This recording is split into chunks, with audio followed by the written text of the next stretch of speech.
ان میں ایک ایسا چینج آیا ہے اور وہ سوچتے ہیں کہ یہ جو اولاد اللہ نے ان کو اس دنیا میں عطا فرمائی تھی، ان کی ذمہ داری تھی کہ وہ ان میں اسلامی اقدار اور سمجھ بوجھ بحال کرتے، کیونکہ یہ ایک ورثہ ہے جو ہمیں ہمارے ماں باپ نے دیا، ان کو ان کے ماں باپ نے دیا، اور یہ چلتا آ رہا ہے جب سے ہمارے نبی محمد صلی اللہ علیہ وسلم دنیا میں تشریف لائے تھے۔ اور جو اسلام کا پورا ایک کانسٹیٹیوشن ہے اور کوڈ آف کنڈکٹ ہے اور جو مورل ویلیوز ہیں، وہ ساری چیزیں وہ نسل در نسل چلتی آ رہی ہیں صدیوں سے اور ہم تک پہنچی ہیں، تو آگے پہنچانا ہمارا فرض تھا۔ لیکن آج کے اس بزی دور میں اتنا مشکل ہو گیا ہے لوگوں کے لیے اپنی زندگی کا اصل مقصد پہچاننا، اور خاص طور پہ اولاد کے ساتھ وقت بتانا۔ اسلامی باتیں یا اسلامی سمجھ بوجھ ان میں بحال کرنا تو درکنار، ماں باپ کو اتنا اکثر فرصت نہیں ملتی کہ وہ ویکینڈز کے علاوہ ویک ڈیز میں بچوں کے ساتھ بیٹھ کر لنچ کر سکیں یا ڈنر کر سکیں، کیونکہ جب تک ماں باپ فارغ ہوتے ہیں اس سے پہلے بچوں کے سونے کا وقت ہو جاتا ہے، ہو یا ماں نے کچھ پہلے سے بنایا ہوتا ہے تو بچے کر کے ڈنر سو جاتے ہیں، یا ایک پیرنٹ ان کے ساتھ اویلیبل ہوتا ہے، دونوں نہیں ہو پاتے، اور لنچ تو چھوڑ ہی دیں، ویکینڈز پر اکٹھے ہو جائیں تو ہو جائیں۔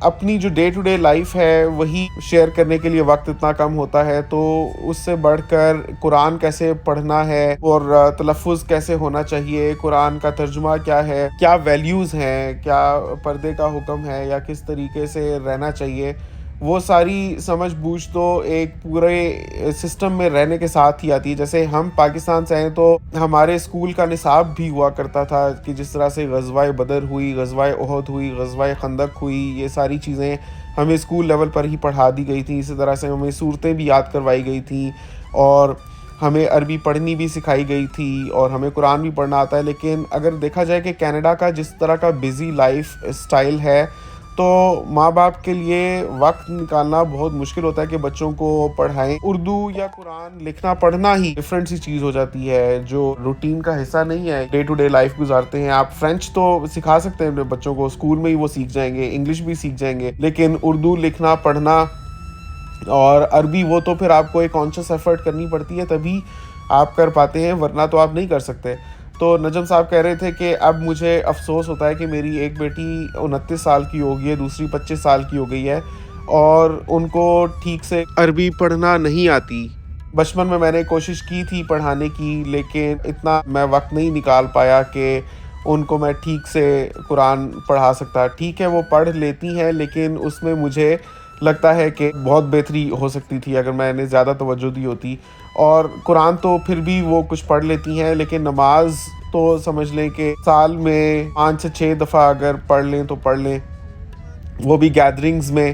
لیکن اس کے علاوہ اب وہ ان کو ترغیب دیتے ہیں نماز پڑھنے کی، تو بچیاں کہتی ہیں کہ they have their own lives, اور وہ اس طرح سے ان کی اہمیت اب نہیں سمجھ پاتی، بیکاز جب بچپن میں وہ فلیکسیبل تھیں اور وہ زیادہ سمجھ سکتی تھیں، چیزوں کو محسوس کر سکتی تھیں اور میسج کو زیادہ انڈرسٹینڈ کر سکتی تھیں، اس وقت ماں باپ اتنا وقت نہیں نکال پائے کہ وہ ان میں ان چیزوں کی اہمیت اجاگر کر سکتے۔ لیکن اب جب وقت گزر چکا ہے تو اب نجم صاحب اور ان کی بیگم کو احساس ہوا ہے کہ ان کو اس طرف بھی توجہ دینی چاہیے تھی، تو اب بچیاں اپنے پڑھائی میں اور کیریئر ڈیولپمنٹ میں اتنی محو ہو چکی ہیں کہ وہ کہ بات کو نہیں سمجھ پاتی۔ ایسا نہیں ہے کہ وہ نافرمان ہیں، لیکن جس طرح سے وہ چاہتے تھے کہ ان کا فرض تھا ان میں مذہبی سمجھ بوجھ کو اجاگر کرنا اور ان کو پریکٹیکلی جیسے نماز کا پابند بنانا اور قرآن خوانی ان کو آنی چاہیے تھی اور ان میں دینی سمجھ بوجھ ہونی چاہیے تھی، وہ کہتے ہیں کہ ٹھیک ہے ہماری وجہ سے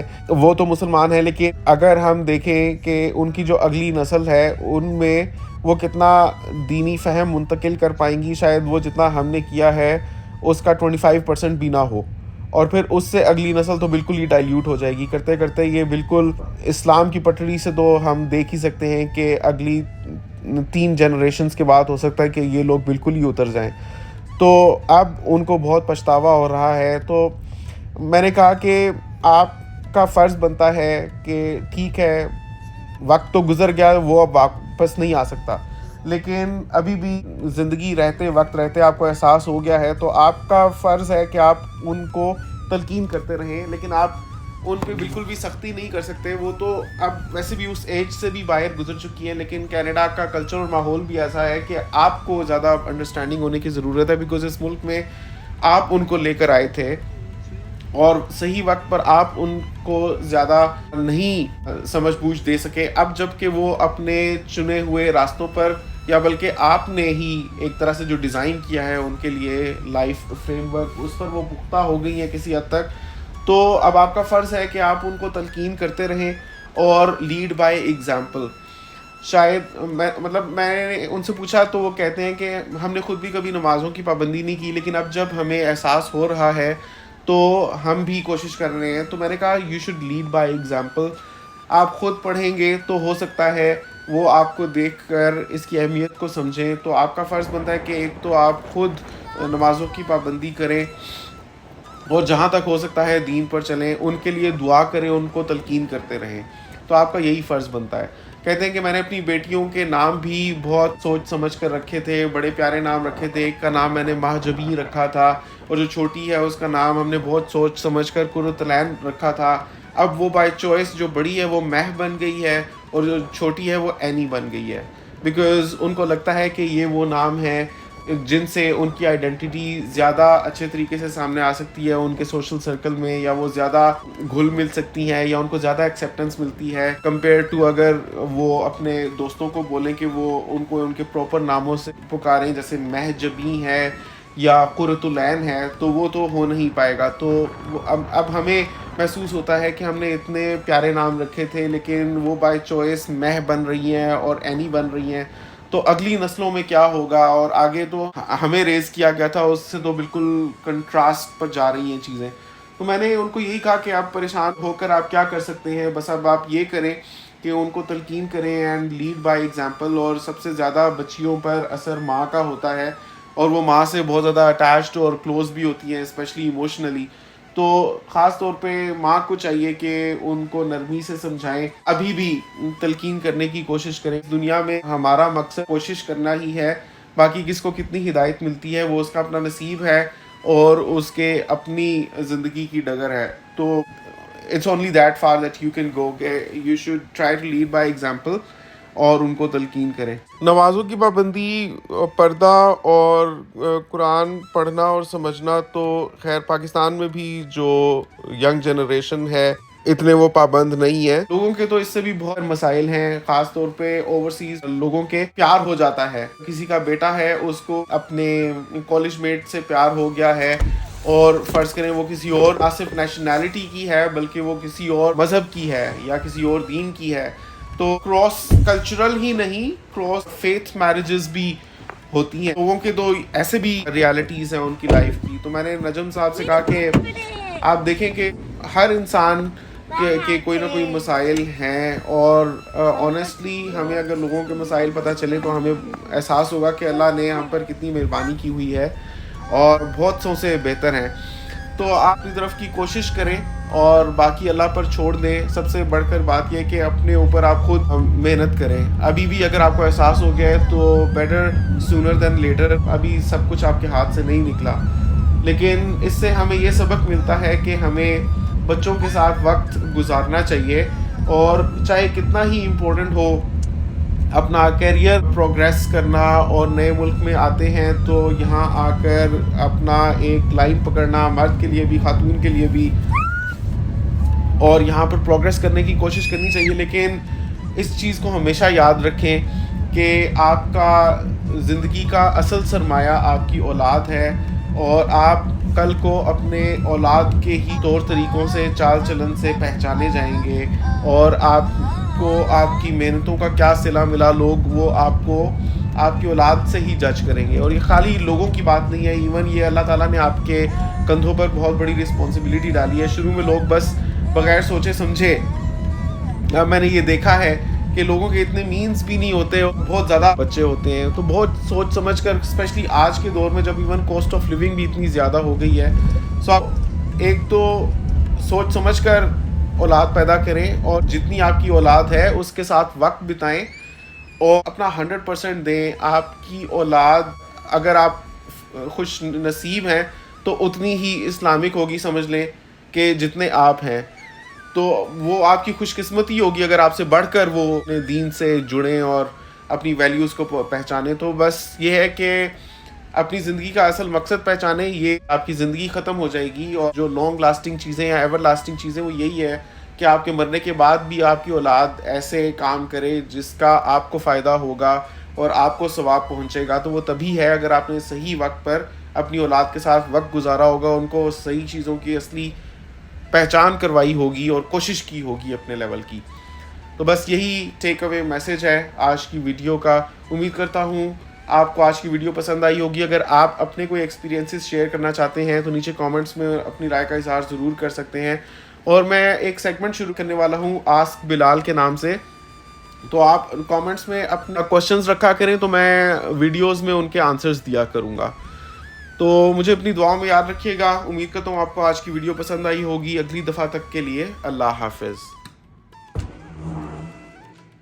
ناظرین, آج رات کو یہ پروگرام تھا کہ ہینا جو کھانے بنا کر اسٹور کر کے گئی ہیں فریزر میں, ان میں سے کچھ کھاؤں گا, لیکن اوپر والوں نے ٹرے بھیج دی. مطلب جو لینڈ لارڈ ہیں آنٹی انکل, انہوں نے کھانا بھیج دیا. تو اب تو پھر یہی کھا لینا چاہیے. دیکھتے ہیں اس کے اندر کیا ہے.